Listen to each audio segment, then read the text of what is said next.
नमस्ते। Wall street में ना एक बहुत ही जबरदस्त जंग छिड़ी हुई है।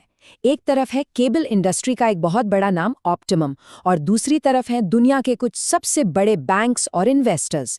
ये कहानी है अरबों डॉलर के कर्ज की, कुछ सीक्रेट डील्स की और धोखे के आरोपों की। तो चलिए इस पूरे मामले की तह तक चलते हैं। लेकिन आगे बढ़ने से पहले एक जरूरी बात, ये जो सारी जानकारी है ये सिर्फ एजुकेशनल पर्पस के लिए है। कोई भी इन्वेस्टमेंट का फैसला लेने से पहले अपने फाइनेंशियल एडवाइजर से सलाह जरूर लें। अच्छा जरा सोचिए, ऐसा कैसे हो सकता है कि कोई कंपनी 2 अरब डॉलर का लोन ले और फिर कुछ ही घंटों के अंदर उन्हीं लोगों पर केस कर दे जिन्होंने उसे पैसा दिया था। अजीब है ना?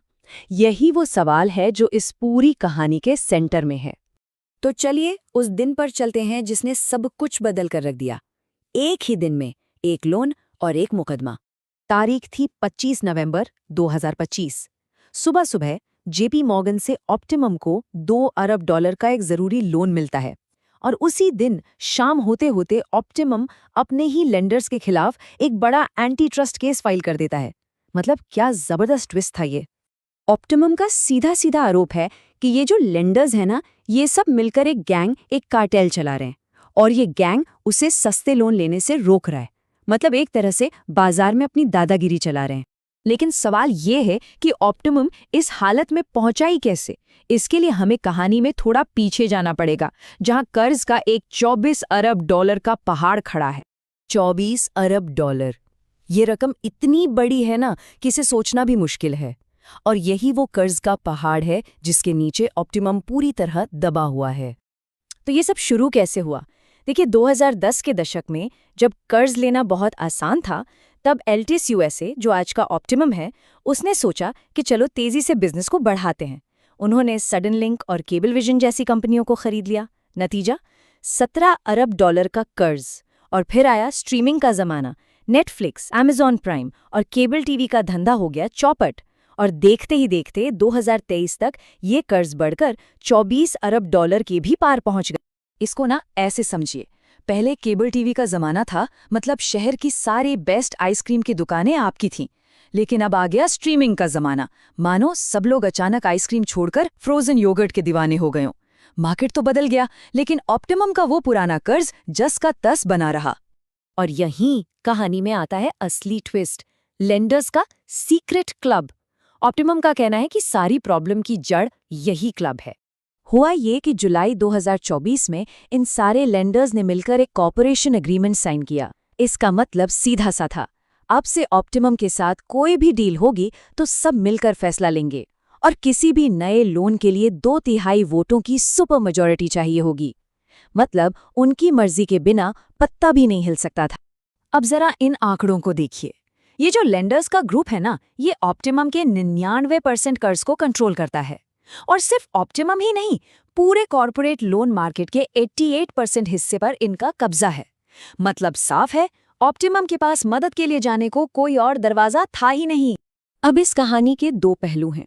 जैसा कि अक्सर होता है, लेंडर्स कह रहे हैं, अरे ये तो बस हमारे पैसे को बचाने का एक तरीका है ताकि कोई चुपके से साइड डील ना कर ले।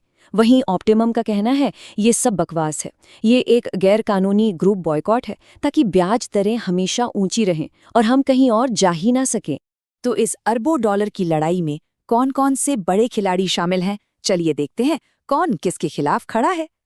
तो एक तरफ है ऑप्टिमम जो केस कर रहा है और दूसरी तरफ है डिफेंडेंट्स। इनमें सबसे बड़ा नाम है अपोलो कैपिटल मैनेजमेंट का, जिसे इस पूरे ग्रुप का रिंग लीडर बताया जा रहा है। और साथ में है JP Morgan, black rock, Aries और ओक ट्री। मतलब इंडस्ट्री के सारे बड़े नाम शामिल। और यहाँ जेपी मॉर्गन का रोल तो देखिए कितना कंफ्यूजिंग है। एक तरफ इसी बैंक ने ऑप्टिमम को 2 अरब डॉलर का लोन देकर बचाया और दूसरी तरफ इसी बैंक का इन्वेस्टमेंट डिवीजन केस में मुख्य आरोपी है। अब ये हीरो है या विलन, ये कहना बड़ा मुश्किल है। तो सवाल ये है कि हमें और आपको इस लड़ाई से क्या लेना देना?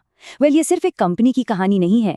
इसके जो नतीजे होंगे ना, वो पूरे फाइनेंशियल वर्ल्ड पर असर डालेंगे। तो आगे 2 रास्ते हो सकते हैं। अगर ऑप्टिमम केस जीत जाता है तो बाकी कंपनियों को भी हिम्मत मिलेगी और वो भी ऐसे एग्रीमेंट्स को चैलेंज कर पाएंगी। कर्ज चुकाना शायद आसान हो सकता है, लेकिन अगर ऑप्टिमम हार गया तो लेंडर्स की ताकत और भी बढ़ जाएगी और जिन कंपनियों पर पहले से ही बहुत कर्ज है उनकी मुश्किलें और भी ज्यादा बढ़ सकती हैं। देखिए, ये कहानी अभी खत्म नहीं हुई है। ये मामला अभी भी अदालत में है और जो भी नया अपडेट आएगा हम आप तक जरूर पहुंचाएंगे। तो इस तरह की कॉम्प्लेक्स कहानियों को आसानी से समझने के लिए हमारे चैनल को सब्सक्राइब करना मत भूलिएगा। सच कहूं तो इस तरह के एनालिसिस को तैयार करने में काफ़ी रिसर्च और मेहनत लगती है, और आपका हर एक सब्सक्रिप्शन, हर एक कमेंट हमें सच में बहुत मोटिवेट करता है कि हम और भी बेहतर काम करें। तो प्लीज़ सब्सक्राइब करें और नीचे कमेंट्स में बताएं कि आप इस बारे में क्या सोचते हैं। और जाते जाते एक सवाल छोड़ जाता हूं कि कब एक स्मार्ट बिजनेस को बचाने की स्ट्रैटेजी एक गैर कानूनी मोनोपोली यानी एकाधिकार बन जाती है। शायद इस केस का फैसला ही इस बड़े सवाल का जवाब देगा। एक बार फिर याद दिला दें कि ये जानकारी सिर्फ एजुकेशनल पर्पस के लिए है। इसे किसी भी तरह की फाइनेंशियल एडवाइस न समझें। अपना कीमती समय देने के लिए बहुत बहुत धन्यवाद।